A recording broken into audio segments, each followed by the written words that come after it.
Okay, I posted the key. I just sent that email out before class. Did you get it? The key? Okay, so there's a key to the test. So, sorry. Do we have any questions about anything before we start? We got a new projector. I'm leaving the lights on. Do you want me to turn the lights off, or do you like them on? What do you guys want? Turn it off?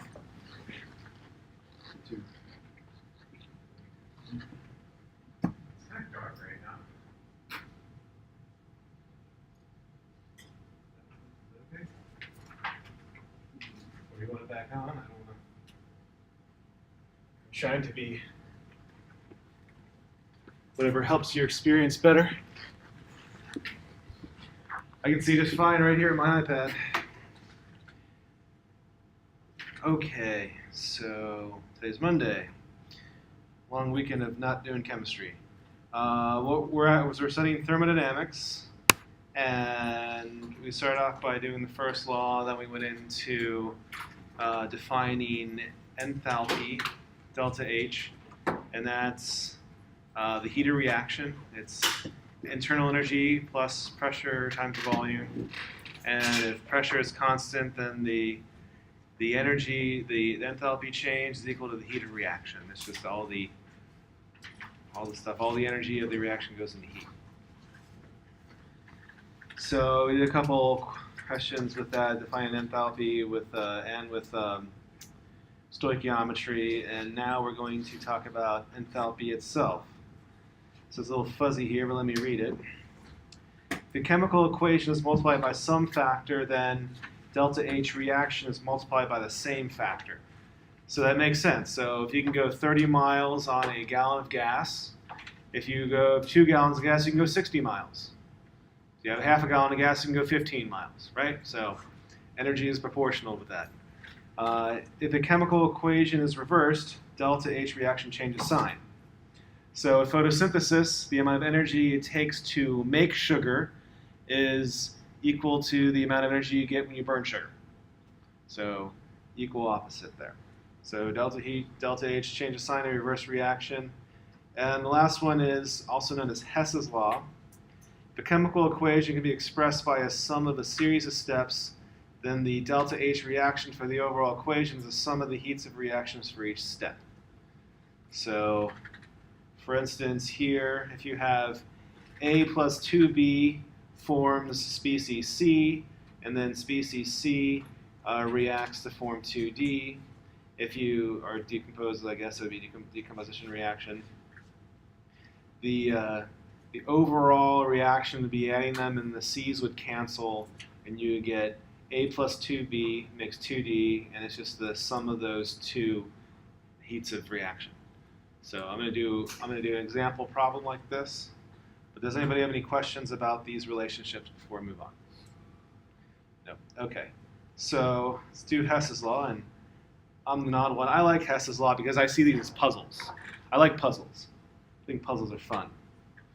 So if you look at these like puzzles and they're fun to solve, you'll enjoy them much more than they're just, crappy math work. But well, I mentioned canceling. Imagine if we have like y plus alpha equals x plus alpha. We can, a lot of times we say, oh, we can cancel out some term if it's on both sides of the equation. So same thing works with chemical reactions, and let me show you that in a second. Okay, so let's find the heat of reaction, the heat of formation of propane, C3H8, from carbon and hydrogen. So when I do these, what I do is I look at these equations and I put all the products, all the stuff that should be on the right side of the equation, on the right. I put all the reactants, the stuff that should be on the left side of the equation, on the left. So this first equation here, C3H8 is here. It should be on the right. So I'm going to write this equation backwards. 3CO2 plus 4H2O yields propane C3H8 plus 5 oxygens. and then delta, and this is minus H1. So do you see what I did here? I just took this equation and I flipped it around because C3H8 is on the right side of the equation, and the first delta H, I just call it H1. I put a negative sign in front of it because I flipped the equation. Is that good? And sorry, I'm going to explain this thing in painful detail each step. Students usually have a little bit of a harder time with this concept. So the next one, carbon plus oxygen makes CO2. And because carbon's on the left, I'm going to leave it. It's just H2. And then 2H2 plus O2 makes 2 H2Os. This is H3. So now I've written them down. Now there's two ways you can look to see the what numbers to multiply them by. Next we're going to multiply these equations by something. The first way is to look at the reactants. So carbon here, there's 3 carbons up here, and there's 1 carbon here. So we're going to have to multiply this equation by 3. Also, same way here, there are 2 H2s here, and there are 4 up there, so we have to multiply this one by 2. That's the other way you can look at it is I want to get rid of these things. So if I have 2 H2Os here and 4 here, I need to multiply this by 2 to get rid of those 4 H2Os. And there is 1 CO2 here and 3 CO2s here, so I want to multiply this by 3 to get rid of those CO2s. Both ways are equivalent. In this case, it's easier for me to think of the reactants. So I'm going to multiply this one by 2, I'm sorry, 3. And then this one times 2, so this way I get 4, 2, 4, 2, and then 3, 3, 3. And now let me, just like I said here with this relationship here, so if you have the same thing on both sides of the equation, you can cancel them out. So think of this here as an equal sign, and if you add them, so we're going to add them all together, and note that the 4 waters here, and we're adding them across, 4 waters here on both sides of the equation, they cancel. Are you guys good with that? Do you see how that works? Kind of like up here, on both sides of the equation, they cancel. Okay. So next one, I'll do yellow and then yellow. The 3 CO2s cancel. Can you see that? Yeah, I can. Okay, good. So those cancel. And then if you look here, 3 plus 2, oxygen means 5 oxygens.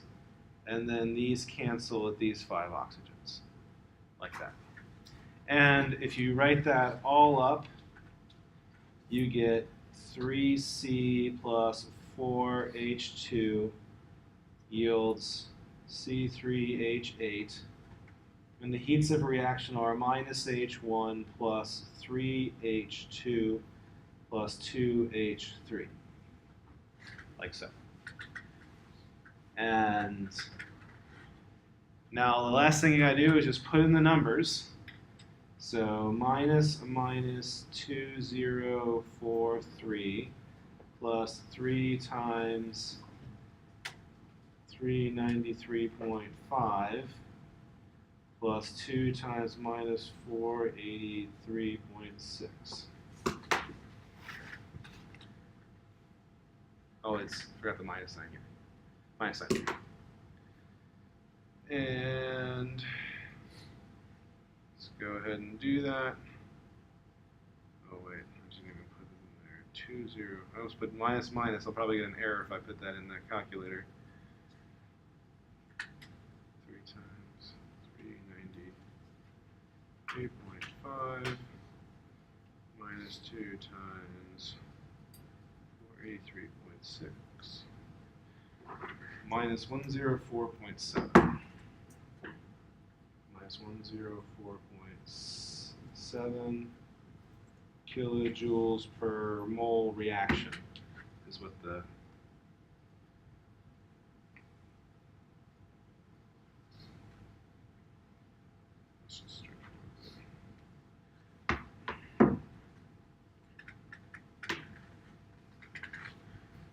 So, recap with this one. We want to know this 3 carbon plus 4 hydrogens makes propane. We don't know what that is, but we know these 3 combustion reactions.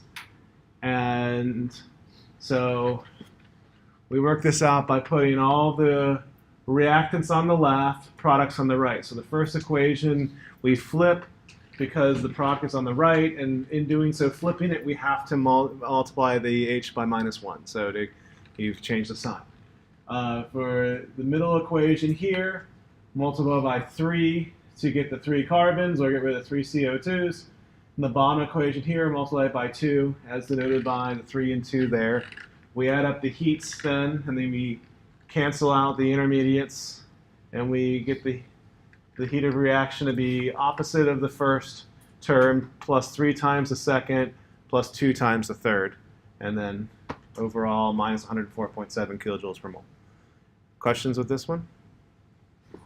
So there's an old saying that goes, if you spend a day in the library, it can save you a month in the laboratory. So that means you can go and look stuff up. Of course, a lot of things are done online now.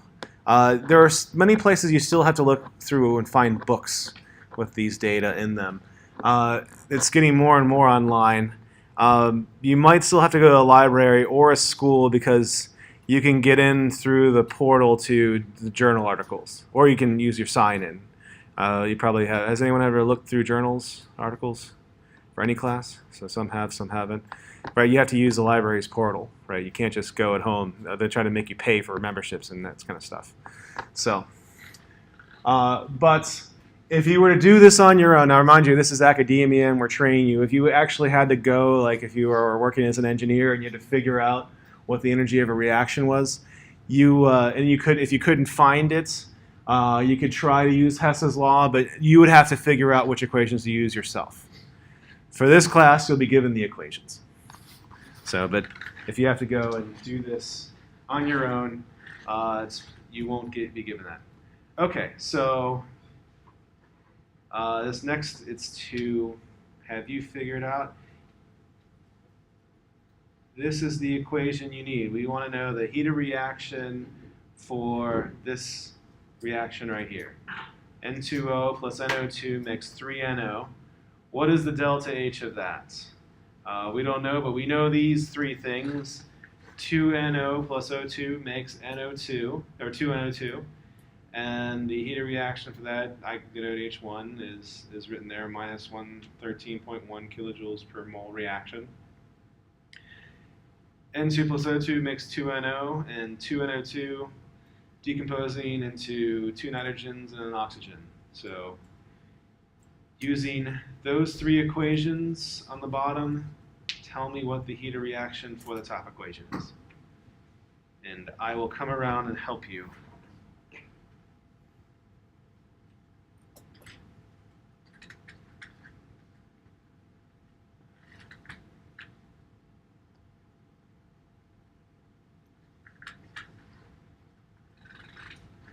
So what's the first step? The top equation, do we leave it as is or do we flip it? So NO, it's on the left. Is that a product or a reactant for the top equation? It's a product, so we have to flip the first one. 2NO2 yields 2NO plus O2. Next one is fine.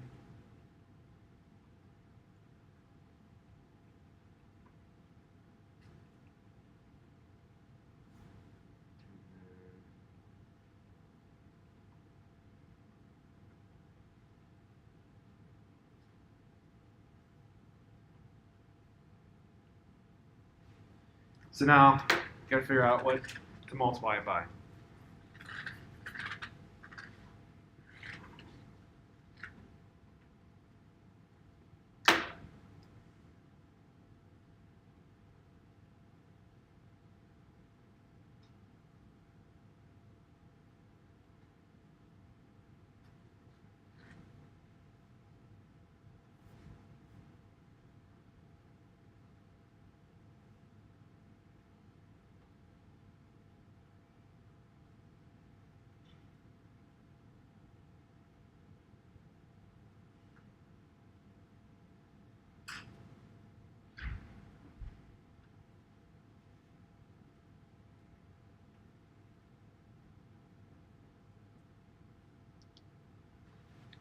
Is anyone completely stuck? Raise your hand if you have no idea what the heck's going on.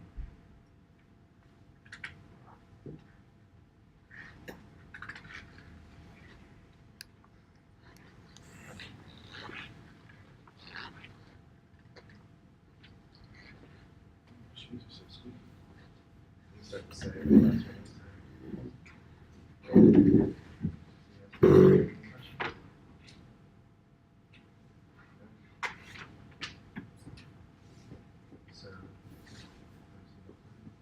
So for the second question, this is 2NO product. Are we trying to make that like on the top? Yes.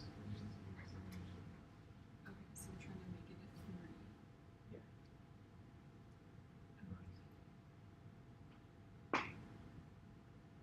But I mean, you can always divide by 2 at the end. So, I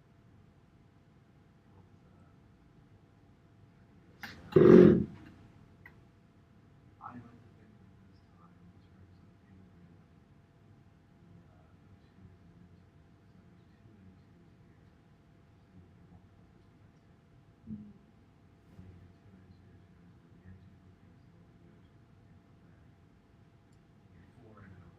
to think of this time in terms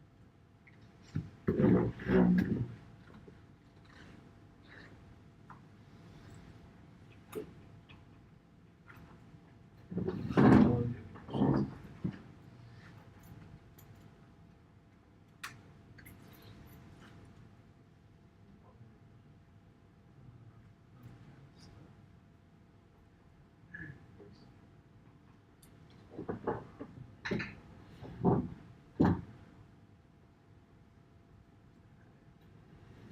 integrating Okay, so do you see the reason why this equation here was flipped? Because this should be on this side and that should be on this side. So you flip it and you put the minus there. So you get that. So the next thing is, so we have these 3 equations, and there's 2 and 2's here. There's only 1 over here. We're going to cancel them out. So what you're going to do is you're going to multiply this by 2.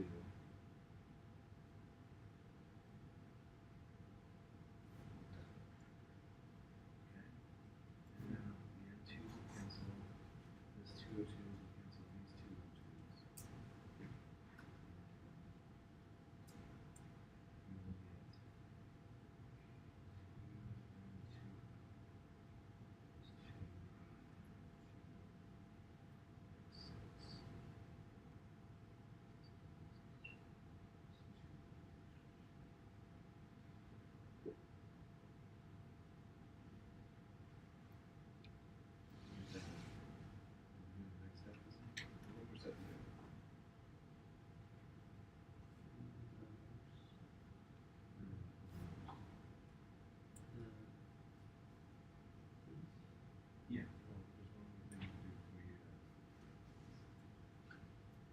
this one's double this one, right? Divided by 2 here.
Okay, so we have the other, we get 2 divided by 6. And you divide by 2.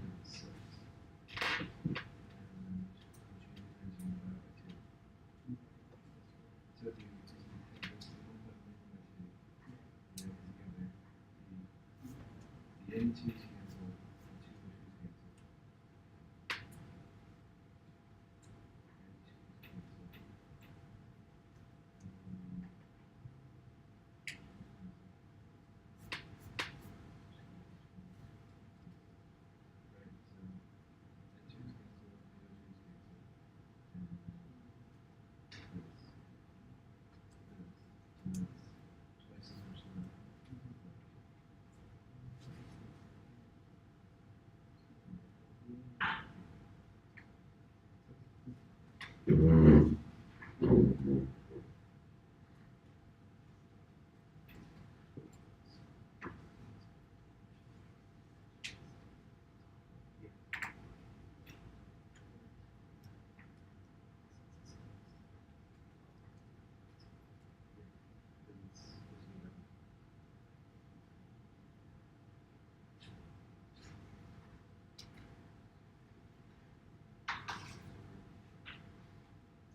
So with this one here,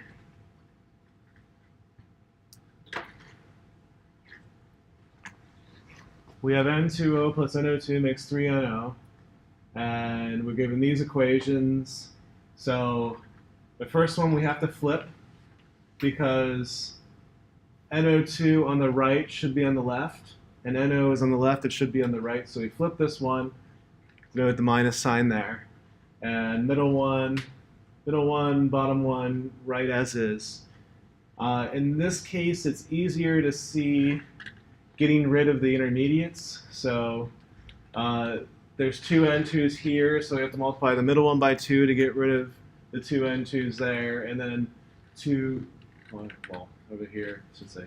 There's an O2 here and O2 here, so multiplying 2 O2s here will get rid of those O2s as well. And then adding those equations up, we get 2 N2O plus 2 NO2 makes 6 NO. That's twice as much as then you start off with. So you're going to divide it by 2. Oh, and then just adding up the enthalpies, the H is minus H1 plus 2H2 plus H3. So you divide the top equation, this equation, since it's double, you divide it by 2, and likewise you have to divide the H's by 2. So if you put them in, you get C. So questions with how to do this? Okay. Hopefully that makes sense. Students do have a hard time with Hess's law. But I like it because it's a puzzle. Like I like, also like Lewis structures. We'll do that later. Not this class, but I like Lewis structures too because it's a puzzle. Okay, so now, well, let me go back to the last one again. This is what's kind of cool about thermo. I mean, so H is path independent. So remember that we said there's path dependent and there's path independent. H enthalpy is path independent. And the other thing, this top reaction 3C plus 4H2 makes C3H8, that's never going to happen. Okay? I mean, you don't throw carbon and hydrogen into something, it's going to randomly turn into propane. Okay? Even if you get it to react, you're not going to form propane, you're going to make methane, you're going to make ethylene, you're going to make also, you can make benzene, you can make acetylene. Those are all hydrocarbons. I mean, it's not like you're going to make one in particular. There's going to be a whole bunch of things. So doing just this experiment, that's just about right impossible. But it's really easy to burn things. I can burn propane, I can burn carbon, I can burn hydrogen, and then I can cancel out all the intermediates. I'm calling intermediates, the extra stuff. And if I know these energies, and I can combine them to form this way, it's pathing independent. So I can do this. I can do these and add them together, and with making things path independent, I can get something that's completely wild that would never happen. And not only that, I can take these things that happen and I can relate them to other things. And I'll talk about that now in standard states. If I'm thinking on like the so what in this is that it's kind of like, I told you the day in the library will save you a month in laboratory.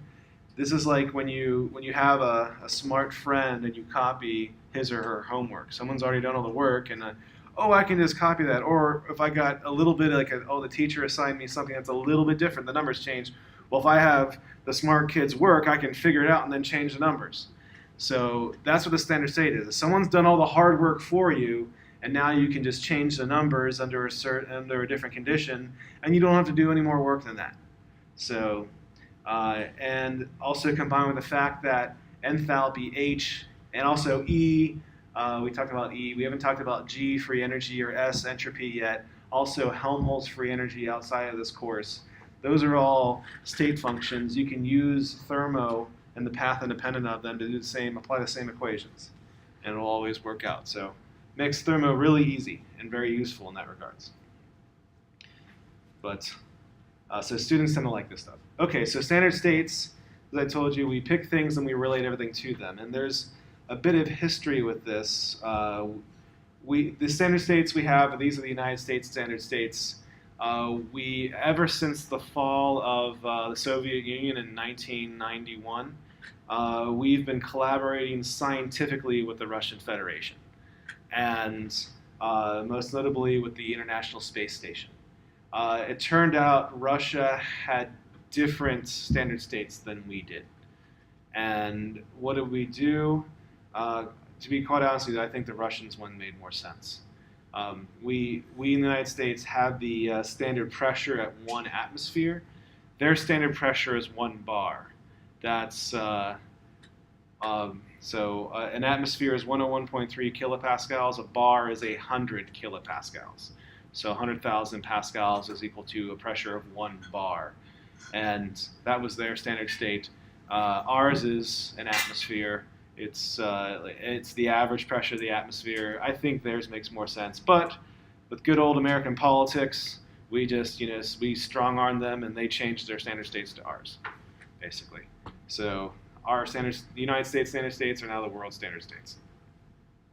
I don't know what their temperature was. I don't know if it was 25 degrees or not, but theirs might have been different. But anyways, so the standard state for a gas, it's the pure gas at a pressure of 1 atmosphere. Liquid or solid is the state of a liquid or solid that's the pure substance, is most stable at a pressure of 1 atmosphere and usually 25 degrees Celsius. Unless it's a really strange circumstance, it's going to be 25 degrees Celsius. Now, I said the liquid or solid is the most stable form. So if you look at carbon, for instance, carbon has a couple stable forms. There's graphite, There's diamonds. There are carbon nanotubes. There are C60 and C70, the fullerenes. Which one do we pick as a standard state? Graphite. We pick graphite. It's also the most stable. So, and then we have the standard enthalpy change. So this degree sign up there, that means the standard change. So that degree sign indicates the standard state. And the enthalpy of formation, so for a pure compound, it's when everything is put together in their standard states. And the pure elements, the standard heat of formation of an element is 0. And not only an element, it's the element that's in the standard state. So diamond, that's an element, it's carbon, but it's not the standard state. Graphite is the standard state. Actually, a diamond is unstable in this temperature and pressure. A diamond will turn back into graphite ever so slowly. So takes a long time. So don't worry. The rings you buy for your sweethearts will still be around for a couple 100 million years. Okay. So enthalpy, delta H enthalpy, it's a relative scale. So we pick a 0. There are a couple absolute variables. So temperature is an absolute variable. 0 temperature means no motion. Entropy is also an absolute term. We're not going to talk about entropy, even though I keep on talking about it. Entropy is an absolute term. 0 entropy means one state. But enthalpy, delta H, delta E, delta G, we haven't talked about Gibbs energy yet, but delta E is also a relative state. We have a 0 for those. We pick zeros. And we pick the zeros that make the math the easiest. So if you wonder why do we pick this one, we pick it so the math is the easiest. And I'll show you the next example, why the math is easier that way. So we have our relative state. And let me talk about this heat of formation, this enthalpy of formation, also known as heat of formation. The example we just did here, this Hess's law, this is an example of the enthalpy of formation. This is the heat of formation of methane. So C3H8. It's taken the carbon and hydrogen at their standard states, and this is all at their standard states. So, but someone's already done that for us, and we have tables here. So I want you to look at this table, and I want you to memorize it by next class period. I'm kidding. So no, I don't have to memorize anything. All the data will be given to you like this. So, and to figure out the heat of any chemical reaction at the standard state. And we'll learn about how to do this in the next semester. We can relate standard states and non-standard states by a different equation. But that'll come later. But right now we're going to stick to standard states.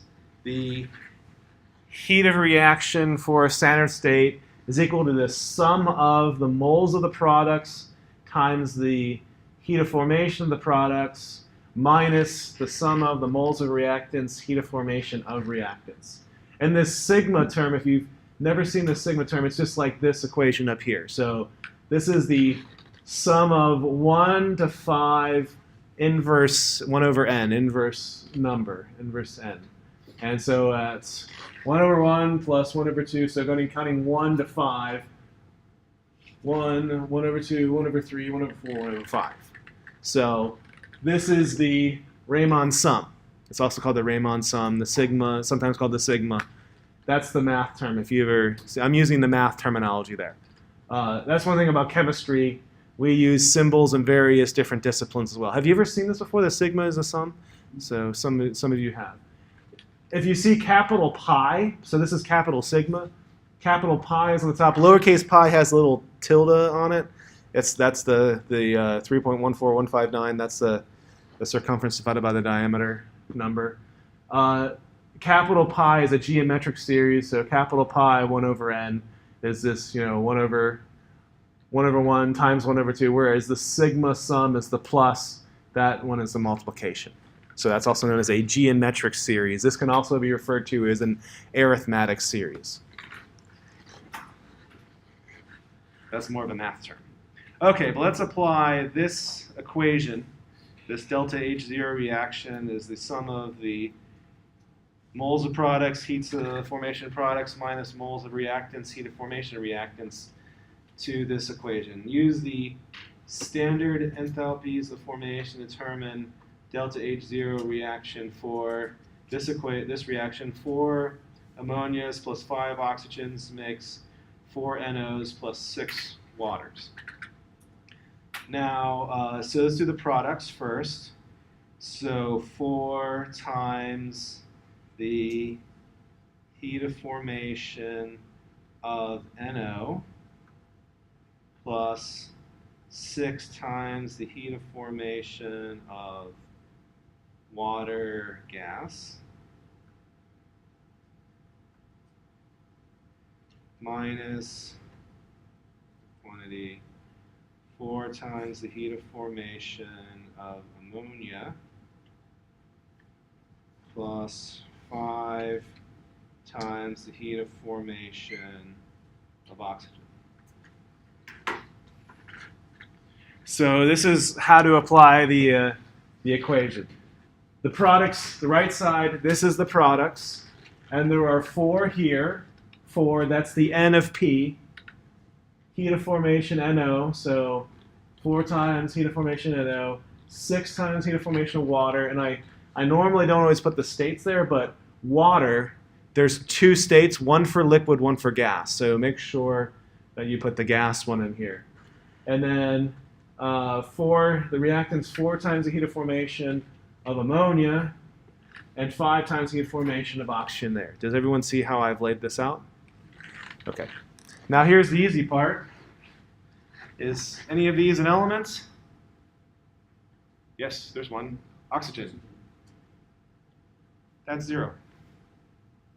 That one's easy. So, but we have to look at the chart for the other ones. So I mentioned oxygen, CO2, the heat of formation of oxygen is 0. It's that. But ozone, there's more than one elemental form of oxygen. Ozone, oxygen is what we picked as the 0. Besides, I'd rather believe in oxygen than ozone anyways. And you can see here's water, gas, and liquid. There's 2 different terms. So for this example, make sure that you use the water, the gas. Okay, so let's look good. So 4 ammonias. It's right here, 45.9. Oh, I'm sorry, that's NO, sorry. I should do NO. NO, it's 91.3. So 4 times 91.3, 4 times 91.3, plus 6 times, that's 241.8, minus 241.8, minus the quantity 4 times minus 45.9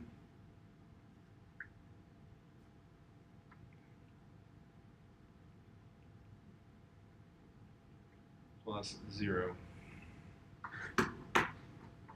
So the next step, I just put in the numbers from the chart.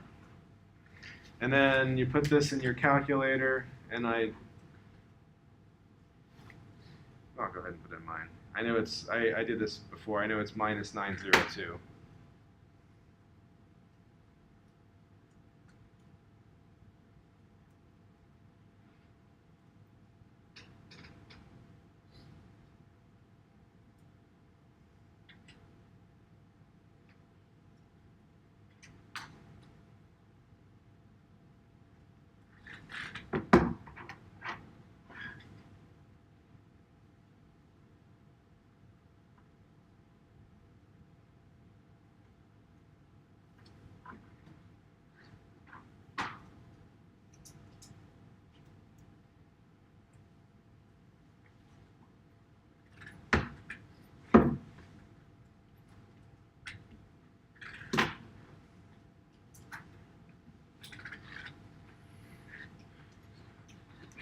So this one here, we apply the equation. We got to figure out the heat of reaction for this chemical reaction.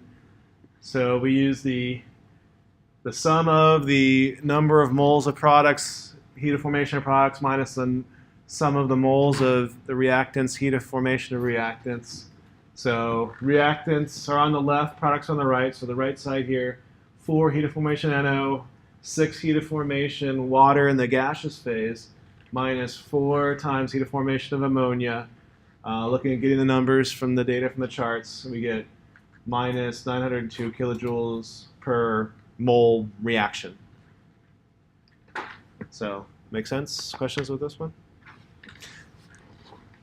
No, this is really powerful. Now, you now have a chemical reaction of whatever you want. You can figure out the energetics of any chemical reaction that you want.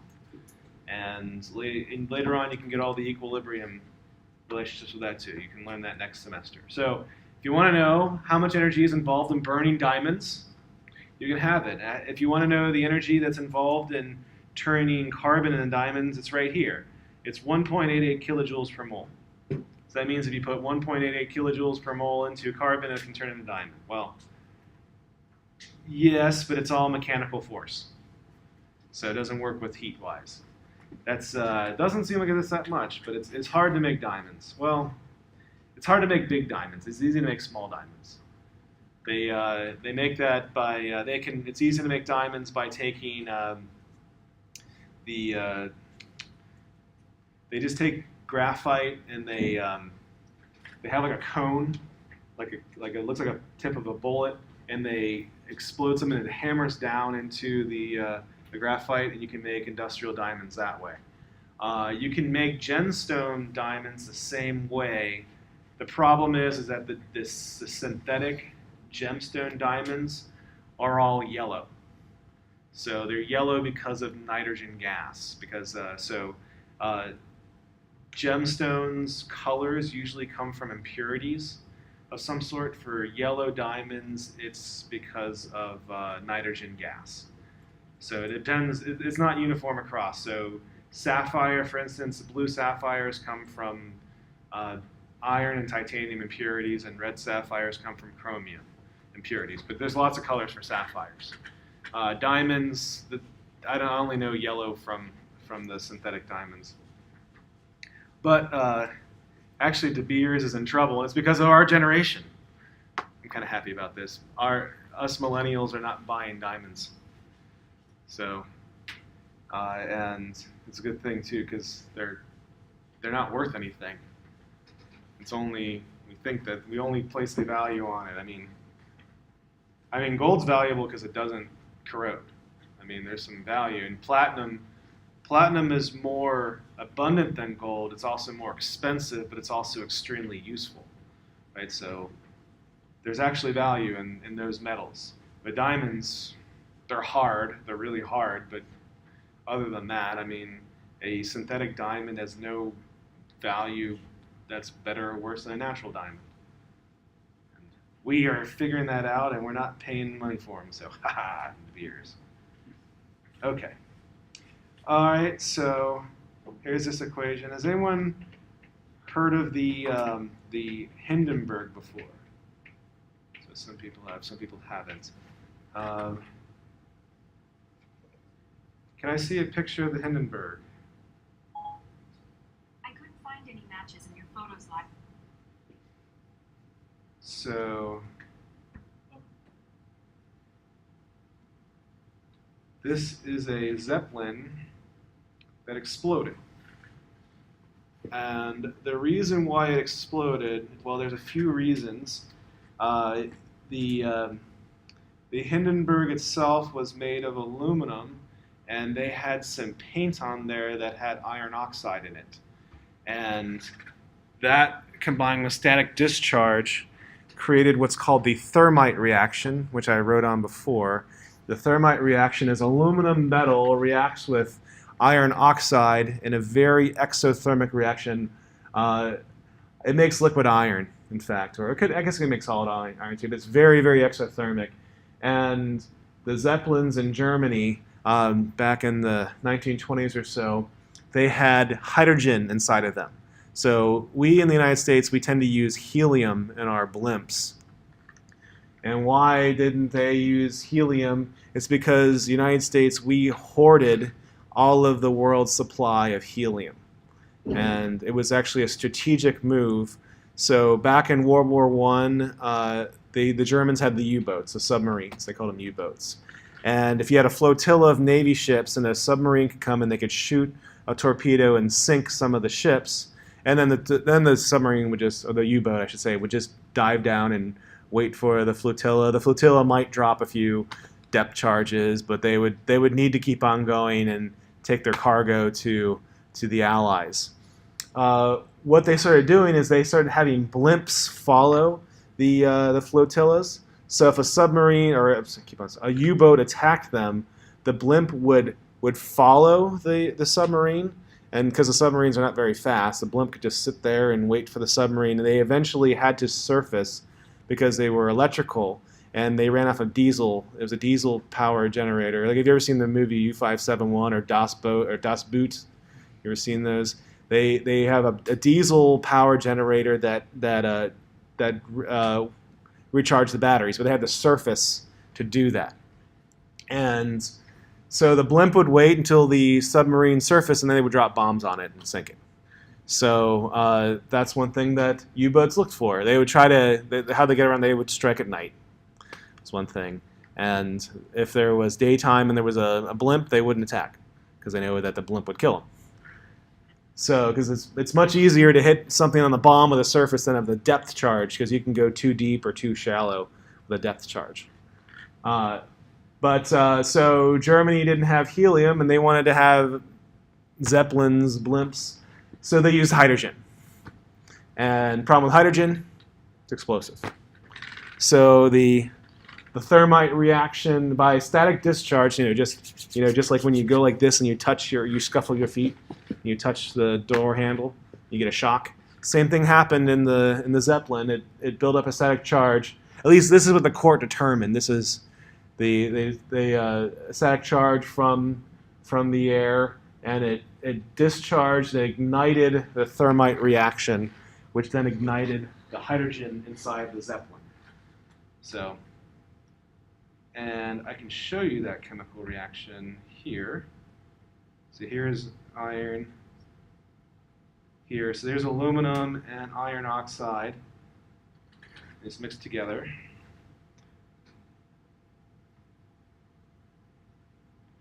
And then use the sparkler as the activation energy.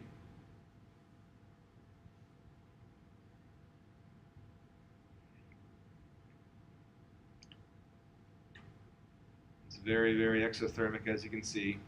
And you get some hot iron there, glowing bright red as a product.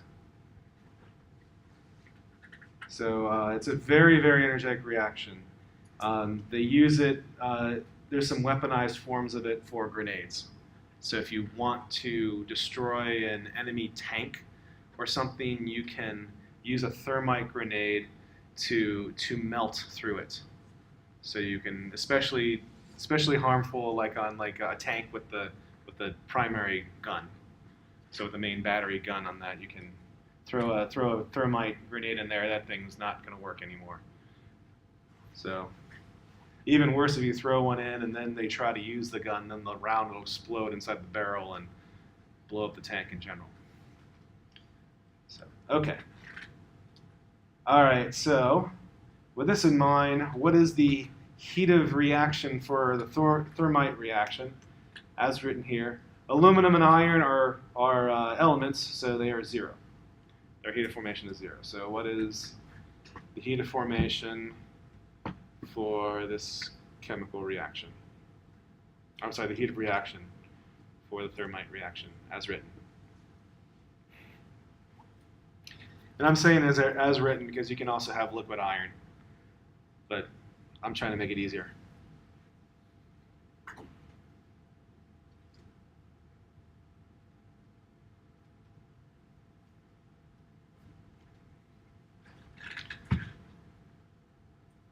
Some people think A, negative 850.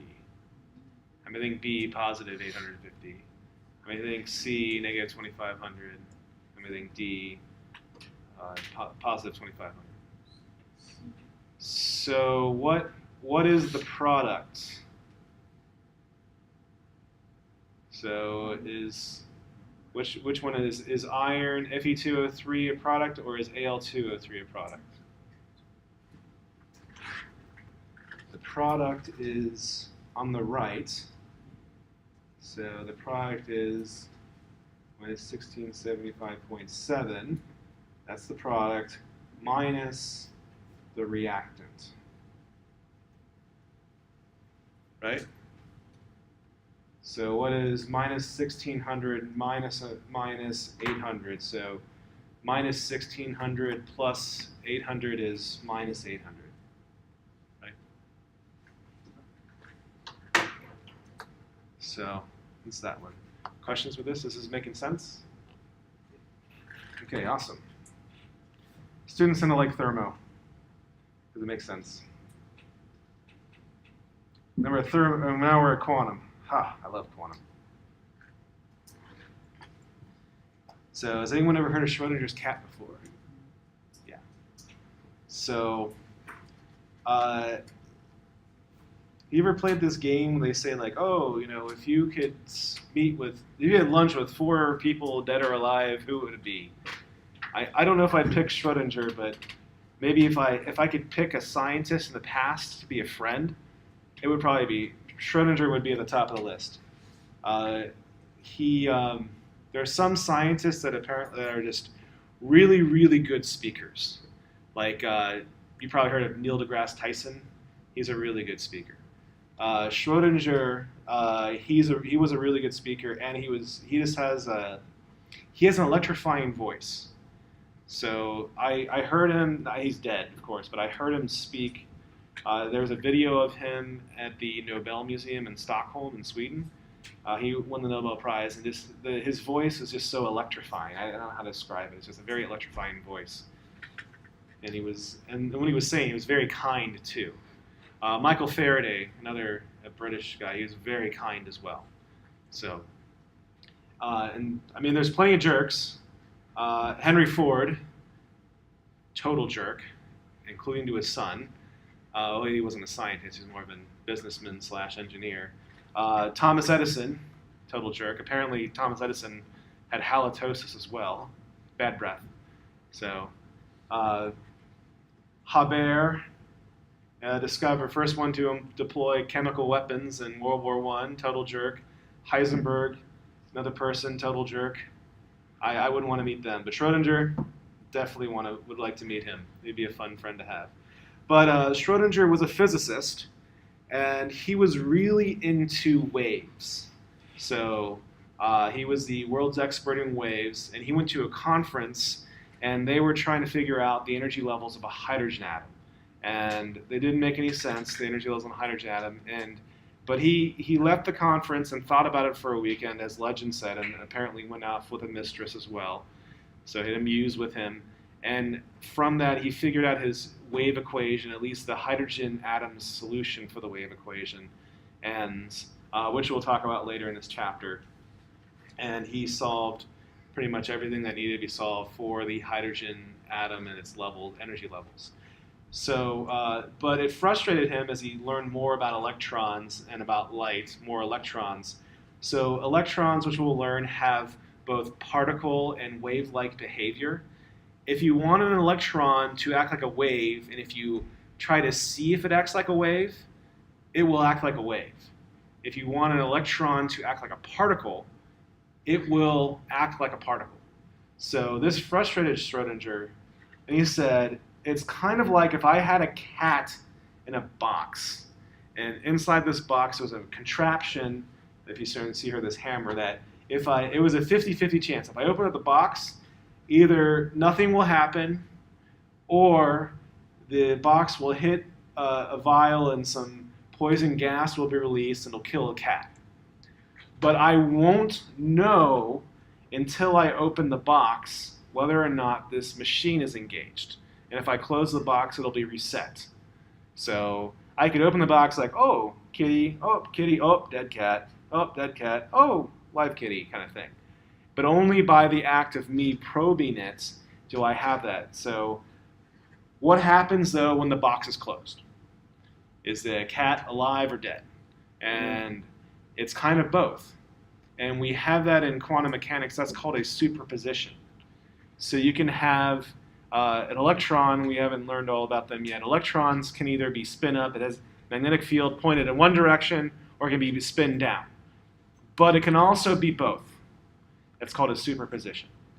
So, which also, outside of this class, there's something called quantum computing that we're learning more and more about. We have very simple quantum computers. So we believe that the human brain is in part a quantum computer. So a regular computer has, it works off a binary. It's 1 or 0. Okay? So it's yes or no. But a quantum computer can be yes, no, or maybe. So it can, not only that, if you have 2 quantum states, they can interfere with each other. If you have 3, it gets even more and more complicated. So we think one of the reasons why our brains is able to do, they're so powerful, I mean, the amounts of processing power that our brains have is immense. I mean, and you think, why am I so good at math? I mean, the amount of processing power it takes to walk. I mean, we try to get robots to do this. It involves solving a bunch of equations really quickly. I mean, we get them to kind of logic their way through motion, but it's a really hard thing to do. I mean, something as simple as like moving your arm. I mean, I move it fast, but then I start to slow down as I get to my elbow. Because if I don't want to do this, I'd have to force it. If I do it really hard, I can break my elbow or sprain my arm. But I naturally know how to move like that. There's a lot of processing power in that. So the brain processes a bunch of information very, very quickly. So that's one of the, but we don't know, and we're still learning quantum computing, but we're trying to figure it out. But there's Schrödinger's cat. So now you know what Schrödinger's cat is, so your nerd factor is increasing. So, but the question is, which door did you enter in the classroom today? I came in the front. So you're like, this is not a big deal. I came in the back, or that's a very classical, what's called classical mechanics sort of answer. So electrons behave in a manner which is known as quantum mechanics. So if we were electrons, we would say, well, which door did you come in? You're like, duh, we came in both at the same time.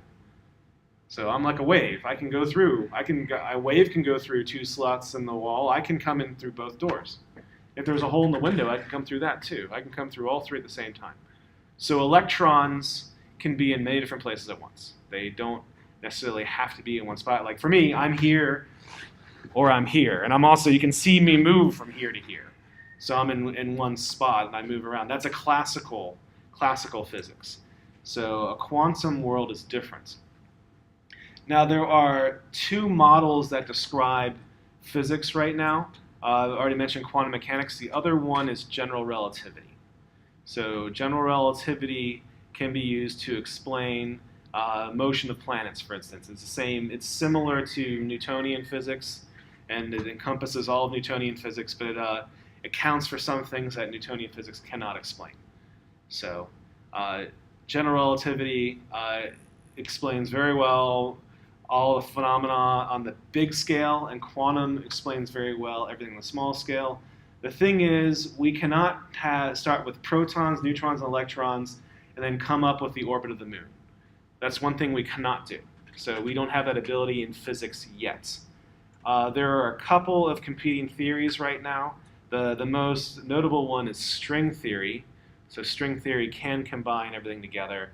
But the thing with string theory is it has the word theory. It's a mathematically proven theory, but it's not scientifically proven. So it's not a valid scientific theory. The other thing with string theory, there's many different types of string theory. The math in string theory is really, really weird. They have a lot of divergent series. So if you're interested in math, I can talk to you about that, but I don't want to do it in class right now. But a lot of it's really funky math. But This class, though, this is the intro to quantum mechanics. So we're going to go a little bit of intro to quantum mechanics. And we're going to start off by talking about waves. Light is a form of electromagnetic radiation. Electromagnetic radiation is made of photons. Photons also have particle and wave-like behavior. A photon, what is a photon? A photon is the carrier of the electrostatic force, or electromagnetic, whatever you want to call it. So 4 fundamental forces: gravity, electrostatic or electromagnetic, nuclear weak, nuclear strong. The photon is the carrier of the electromagnetic, electrostatic force. And the photons can also exhibit wavelengths. They can also exhibit particle-like behavior. But they do in fact have wavelengths. Well, if you analyze them, same thing as electrons. If you get photons, you expect a photon to act like a particle, it'll act like a particle. You expect it to act like a wave, it'll act like a wave. And they are wavelengths, specifically are transverse waves. So meaning if the wave is moving in this direction, its displacement is proportional. So specifically for electromagnetic radiation, the electronic field, so if the wave is moving this way, the electronic field goes up and down in this direction. And perpendicular to that, and also the motion, the magnetic field oscillates as well. So a photon can be shown to be a wave that has an oscillating electronic and magnetic field, perpendicular to each other and perpendicular to the motion. In 3D, it works fine. So if the wave's going this way, one's going this way, one's going this way. So, and then with the wavelength, so let me define wavelength. And we use lambda. The Greek letter L as wavelength. And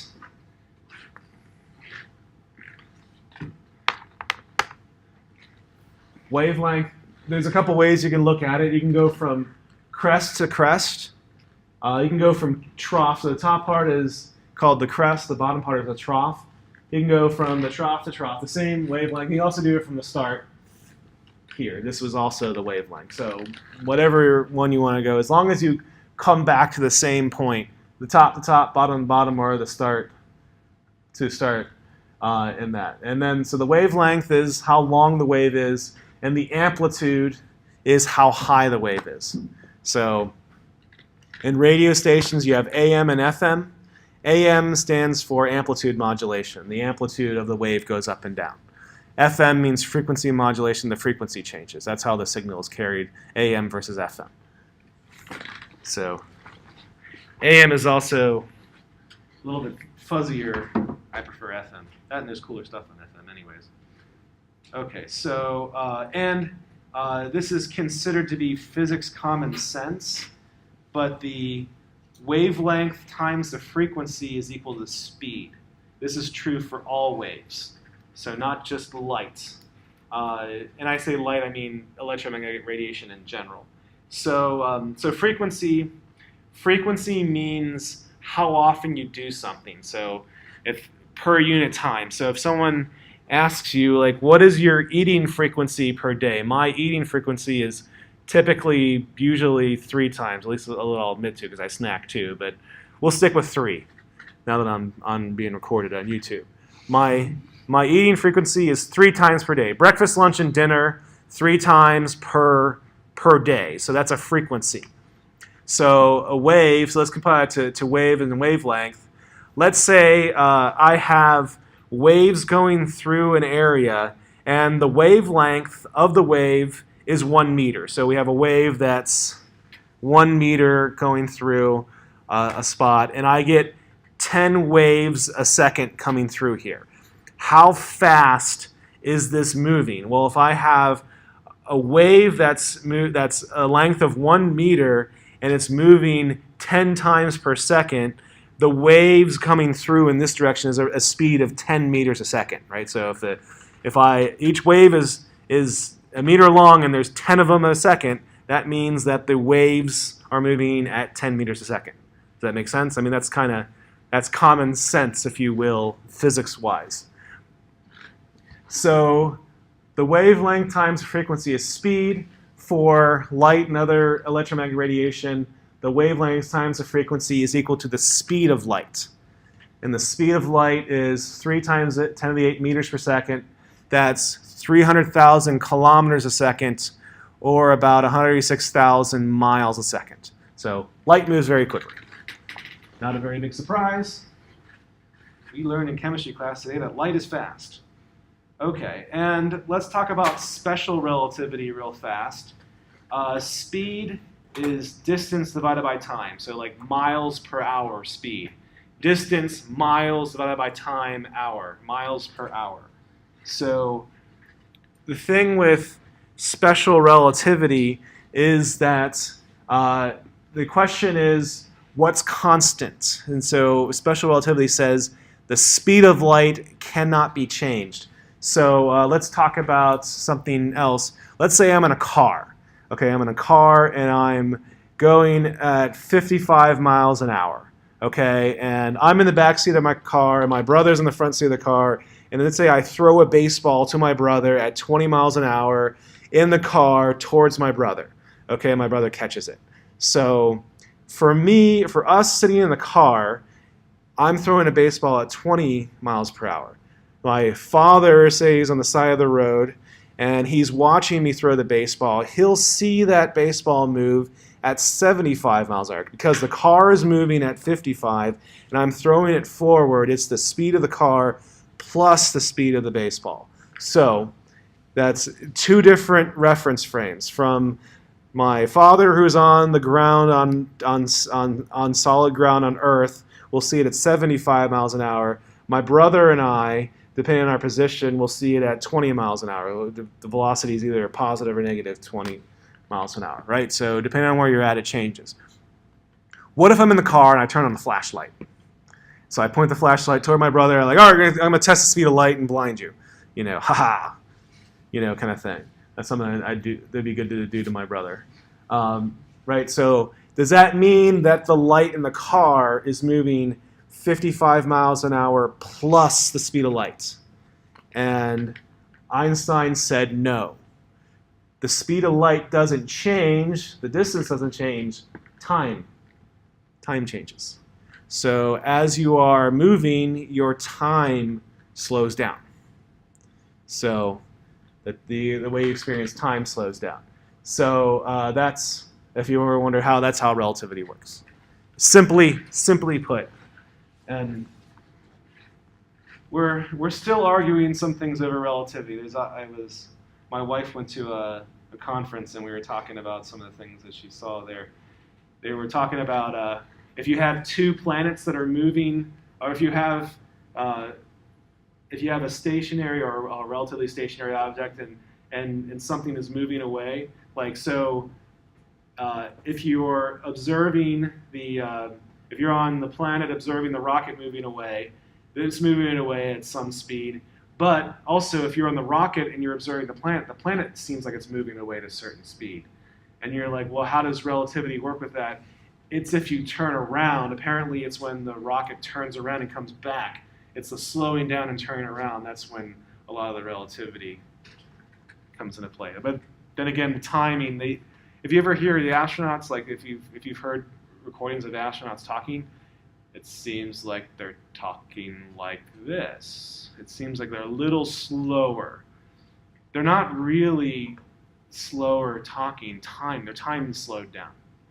So to us, it probably sounds like they're talking like this. So it'd be like, I guess maybe I'm showing too old for this. The Micro Machines guy, you guys remember him, or is that too old for you?